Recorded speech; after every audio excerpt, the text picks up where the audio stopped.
नमस्कार, NMF news पर आप सभी का बहुत स्वागत। मैं हूं आपके साथ अभिषेक पुरी।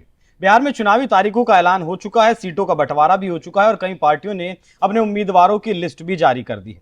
लेकिन अभी भी एनडीए में विवाद है चिराग पासवान और नीतीश कुमार को लेकर। जो 101 सीटें जेडीयू और बीजेपी के बीच बटी हैं, उनको लेकर भी तकरार है और जो 29 सीटें चिराग पासवान को दी गई हैं, उनमें से भी 3 सीटें ऐसी हैं जिन्हें नीतीश कुमार चाहते हैं कि वो जेडीयू को मिले, लेकिन चिराग पासवान चाहते हैं कि वो उनकी पार्टी को मिले। इसी पर आज चर्चा करेंगे कि क्या कुछ चल रहा है एनडीए के भीतर, क्या अभी भी पूरी तरीके से सीट बंटवारा नहीं हो पाया। मेरे साथ मौजूद है प्रोफेसर मनोज कुमार। सर, बहुत स्वागत आपका। नमस्कार नमस्कार। क्या कुछ तकरार चल रहा है सर एनडीए में सीटों को लेकर? देखिए अभिषेक जी, जैसा कि हम सभी जानते हैं कि भारत के जितने भी राज्य हैं, हर राज्य की अपनी एक प्रकृति होती है। और नो डाउट बिहार एक पॉलिटिकली बहुत ही वाइब्रेंट स्टेट रहा है। और आज पिछले 20 सालों से एनडीए गठबंधन की सरकार चल रही है। लेकिन अभी जिस तरीके से दोनों गठबंधन में, आप चाहे एनडीए हो या महागठबंधन हो, उसमें जो एक विवाद देखने को मिल रहा है, लेकिन अभी तक किसी भी पॉलिटिकल पार्टी के, चाहे सीनियर लीडर हो या स्टेट के लीडर हो, अभी भी किसी भी तरीके से कुछ ऐसा मैसेज नहीं आया जिसके आधार पे हम आकलन कर सकें। लेकिन अभी जो भी जिस तरीके की घटनाएं दिख रही है, क्योंकि अभी तक जो अभी बीजेपी ने जो 71 सीट्स का जो डिक्लेयर किया है, और उसके बाद जिस तरीके से जेडीयू ने अभी तक ऑफिशियली अपने किसी भी कैंडिडेट का उम्मीदवारी घोषणा नहीं की, तो कहीं ना कहीं ये लगता है कि इस बीच में कहीं ना कहीं मनमुटाव है, या जो उनका जो पहले का जो डिस्कशन हुआ था वो शायद पूरा नहीं हो पाया, जिसके चलते लेके चल रहा है। लेकिन मैं फिर इसमें एक चीज ऐड करना चाहूंगा कि देखिए, जनता दल यूनाइटेड नीतीश जी के नेतृत्व में चलने वाली पार्टी है, और उनके बिना एक पत्ता भी नहीं हिल सकता है। क्योंकि आप देख सकते हैं कि पिछले एक महीने से जिस तरीके से उनके प्रदेश के और केंद्रीय नेतृत्व जो लोग भी काम कर रहे हैं, एक मैनेजरियल के रूप में ही काम कर रहे हैं। लेकिन अभी कल की घटना के बाद से आप जिस तरीके से आप देख सकते हो, तो ये कहीं ना कहीं ऐसा एक मैसेज जा रहा है कि नीतीश जी इस गठबंधन और खास करके जो जिस तरीके से सीट का बंटवारा हुआ है उससे नाखुश दिख रहे हैं। लेकिन अभी तक उनका ऑफिशियल स्टेटमेंट नहीं आया, ये कयास लगाए जा रहे हैं। लेकिन मुझे लगता है कि जिस तरीके से भी आने वाले 2-3 दिन जो है बड़े ही महत्वपूर्ण है। सर, नीतीश कुमार की पहचान तो यही है, वो कुछ बोलते नहीं है, चुप हो जाते हैं ऐसे मौकों पर। ये 2020 वाली टीस अभी भी है क्या नीतीश कुमार के दिमाग में या चिराग पासवान, दोनों के दिमाग में? देखिए, एक चीज तो समझना होगा कि व्यक्ति किसी भी पॉलिटिकल पार्टी का हो, लेकिन जो उसका एक मानव स्वभाव होता है वो हमेशा से विद्यमान रहता है। और नो डाउट जिस तरीके से नीतीश जी के साथ चिराग पासवान ने पिछले 2020 में जिस तरीके से उनके खिलाफ जो लड़के उनकी जो सीट कम की, वो कहीं ना कहीं एक तरीके का एक मनमुटाव हो सकता है। लेकिन अभी आप देख सकते हैं कि पिछले अगर 2-3 सालों का अगर इन दोनों लोगों का जो एक्टिविटी देखे, तो उससे जो पब्लिक पोस्चरिंग है उससे ऐसा कहीं नहीं दिख रहा है। लेकिन अभी जिस तरीके से सीट का जो बंटवारा हुआ है, उसमें उस तरीके का मतभेद के कयास लगाए जा रहे हैं। लेकिन जब तक ऑफिशियल किसी नेता का स्टेटमेंट नहीं आ जाता है, तब तक शायद कुछ भी बोलना ठीक नहीं होगा। जी सर, जीतन राम मांझी का एक बयान आपको सुनवाता हूं, उससे शायद नीतीश कुमार का क्या कुछ स्टैंड है वो शायद आपको क्लियर होगा। थोड़ा सा सुनवाइएगा जरा।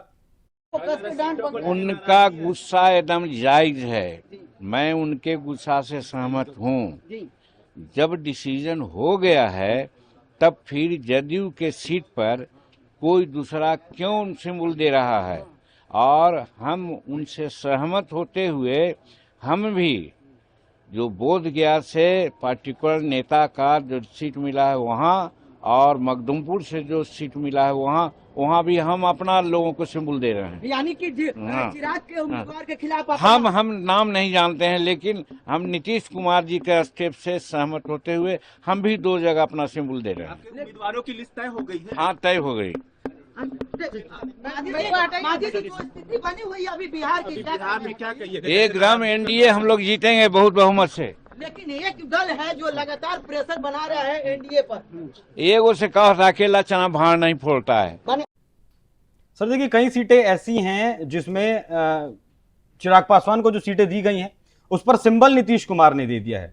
अब यही बात जीतन राम मांझी भी कह रहे हैं कि जो स्टैंड नीतीश कुमार ने लिया है वही स्टैंड हम भी लेंगे, क्योंकि 6 सीटें तो दी गई हैं, उनमें से भी 2 सीटें ऐसी हैं जो मतलब उनके मनमाफिक सीटें नहीं दी गई और उन पर वो भी अपना सिंबल देंगे।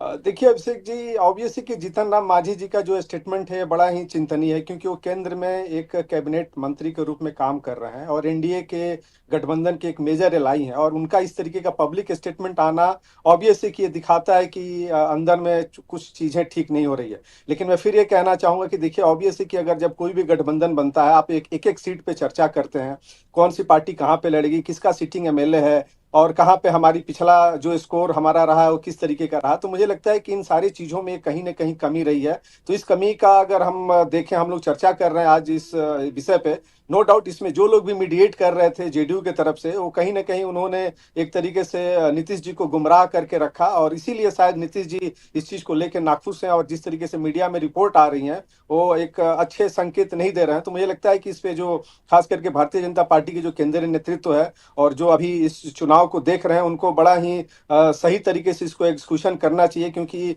जिस तरीके के वहाँ घटनाक्रम बन रही है, हो सकता है कि अगर ये सारे लोग आपस में इस तरीके से सिंबल देते रहे तो हो सकता है कि ये लड़ाई बड़ी ही दिलचस्प हो जाएगी। और जो एक एनडीए गठबंधन जो कि हम सब जानते हैं कि अभी भी मजबूत स्थिति में दिख रही है, जिस तरीके से इन लोगों का वोटिंग शेयरिंग है, जो परसेंटेज है, वो कहीं ना कहीं फिर से डिटोरिएट होगा, और इसका फायदा विपक्षी दलों को मिल सकता है। जी सर, परसेंटेज की तो बात बाद की होगी ना, जब ये कलह ठीक हो जाएगी जैसा कि आपने कहा। तो क्या आपके कहे मुताबिक ये मान लिया जाए कि जो सीट शेयरिंग हुआ है चिराग पासवान को या फिर हमको जो सीटें दी गई हैं उसमें नीतीश कुमार की इजाजत नहीं ली गई? देखिए, अभी के घटनाक्रम से तो ये लगता है कि नीतीश जी की इजाजत नहीं ली गई, लेकिन फिर मैं ये कहना चाहूंगा कि जिस तरीके से जब 101 सीट जेडीयू और बीजेपी ने घोषणा की और 29 सीट चिराग पासवान जी को दिया गया और 6-6 सीट, तो इसके बाद से आप देख सकते हैं सबके स्टेटमेंट तो आए, लेकिन ये जो साझा कॉन्फ्रेंस नहीं आया। तो इससे लगता है कि कहीं ना कहीं इन सब के ऊपर चाहे जिस चीज का भी दबाव हो या जिस कारण से ये लोग अपनी बात को नहीं रख पाए, लेकिन अब धीरे धीरे जिस तरीके से मांझी जी बोल रहे हैं, इसके पहले आप उपेंद्र कुशवाहा जी को ट्वीट देख सकते हैं किस तरीके से उन्होंने ट्वीट किया। तो मुझे लगता है कि ये चीजें मिसिंग रही है, जिसके चलते इस तरीके की स्थिति देखने को मिल रही है। और इसीलिए मुझे लगता है कि अगर नीतीश जी अगर इस चीज पे एग्री नहीं करते हैं, तो हो सकता है कि आने वाले समय में 1-2 दिन में हमें कुछ मेजर इंसिडेंट देखने को मिलेगा बिहार की सर, राजनीति में। ट्वीट तो संजय झा का भी आया है जिसमें उन्होंने लिखा है ऑल इज वेल, लेकिन खबरें ये भी हैं कि जेडीयू के किसी नेता को आरजेडी के साथ बातचीत करने के लिए अपॉइंट किया गया है। चाचा भतीजा क्या एक बार फिर से साथ आ सकते हैं? देखिए, ये एक कयास है, और बिहार की राजनीति में देखिए, मैं ये फिर से कहना चाहूंगा कि बिहार की राजनीति एक प्रयोगशाला है, और इस प्रयोगशाला में तरह तरह के एक्सपेरिमेंट किए जाते हैं। तो इसमें कोई शक नहीं है, क्योंकि नीतीश जी का जो एक पास्ट का जो रिकॉर्ड रहा है, और जिस तरीके से वो अपने वसूलों पे और खास करके अपना जो उनका एक जो एक पॉलिटिकल जो लिगेसी है उसके आधार पे जो राजनीति करते हैं, तो हो सकता है कि इस तरीके की चीजें घट सके। लेकिन मैं फिर ये कहना चाहूंगा कि भारतीय जनता पार्टी के जो नेतृत्व है वो कहीं ना कहीं एक बड़े ही विजनरी हैं, और उन सबको पता है कि हमें किस तरीके से इस चीज को लेके जाना है। क्योंकि आज जिस तरीके से बिहार का चुनाव है, और उसके बाद आपको देख सकते हैं कि वेस्ट बंगाल का भी चुनाव होने वाला है। तो अगर अभी यहाँ पे इस तरीके की चीजें एलआई में या गठबंधन में किसी भी तरीके का अगर गड़बड़ी होता है, तो इसका नुकसान ज्यादा हो सकता है, क्योंकि आप समझ सकते हैं केंद्र में जेडीयू की समर्थन से सरकार भी चल रही है। तो इस चीज का भी ध्यान रखना होगा। तो मुझे लगता है कि ये जो भी एक प्रेशर पॉलिटिक्स है सबका, सारे जितने भी रीजनल पॉलिटिकल पार्टीज हैं वो सब एक दबाव की राजनीति कर रहे हैं, और मुझे लगता है कि बहुत जल्दी इस चीज को ठीक कर लिया जाएगा अगर इस तरीके की कोई घटनाएं हैं तो। इसी बात का फायदा तो नहीं है उठा रहे हैं नीतीश कुमार कि केंद्र में भी साथ हैं? देखिए, राजनीति में जो भी लोग आता है फायदे के लिए ही आता है। अगर आप किसी भी पॉलिटिकल पार्टी को देख लीजिए तो 365 दिन तो वो काम करते हैं, एक साथ रहते हैं, लेकिन जब चुनाव 5 साल में एक बार मौका मिलता है, और उसी के आधार पे हर पॉलिटिकल पार्टी का एक अपना बार्गेनिंग क्षमता होता है। तो यही मौका है सबके लिए, क्योंकि जो भी छोटे जो एलाई है, क्योंकि एक चीज हमें समझना होगा कि बिहार की राजनीति में जितने छोटे छोटे दल हैं सब 2%, 3%, 4% वोट लेके जिस तरीके से बार्गेन करते हैं बड़ी पार्टियों से, और आप देख सकते हैं कि महागठबंधन में इस तरीके की चीजें देखने को मिल रही है। और दूसरा चीज, मैं एक चीज कहना चाहूंगा अभिषेक जी, कि देखिए आज के डेट में जो बिहार में आप देखिए जितने भी एलआई जो पॉलिटिकल पार्टी हैं सब मुख्यमंत्री ही बनना चाहते हैं, सब मुख्यमंत्री अपने आप को फेस के रूप में लेके आना चाहते हैं, और 243 वाला सीट है, और सबके अपने अपने एम्बिशन है। नो डाउट पॉलिटिकल जो एस्पेयर होता है उसमें कोई भी पॉलिटिकल पार्टी काम करती है कि हम किस तरीके से पावर को एक्सेस करें, और उस पावर को प्राप्त करने के लिए वो लोग इस तरीके की चीजों को अपनाते हैं। तो मुझे लगता है कि एक बार्गेनिंग पॉलिटिक्स है, दोनों तरफ से हो रहा है। लेकिन मैं फिर ये कहना चाहूंगा कि दोनों तरफ मैच्योर लोग हैं, विजनरी लोग हैं, उन्हें पता है कि हमारी लड़ाई कहाँ पे। और इस समय बिहार के लिए जिस तरीके से एक केंद्र सरकार ने जो डेवलपमेंट मॉडल को लेकर अपनाया है, और जिस तरीके से मोदी जी ने जो पैकेज दिए हैं, तो मुझे लगता है कि आने वाले समय में बिहार जो एक पटरी पे आ रहा है, अगर उसमें इस तरीके की चीजें गड़बड़ी होती है, तो शायद हम ये कह सकते हैं कि फिर से बिहार का जो डेवलपमेंट का जो ग्रोथ, जो सब लोग एक विकास की जो बात कर रहा है, वो शायद हो सकता है डिटोरिएट कर जाए।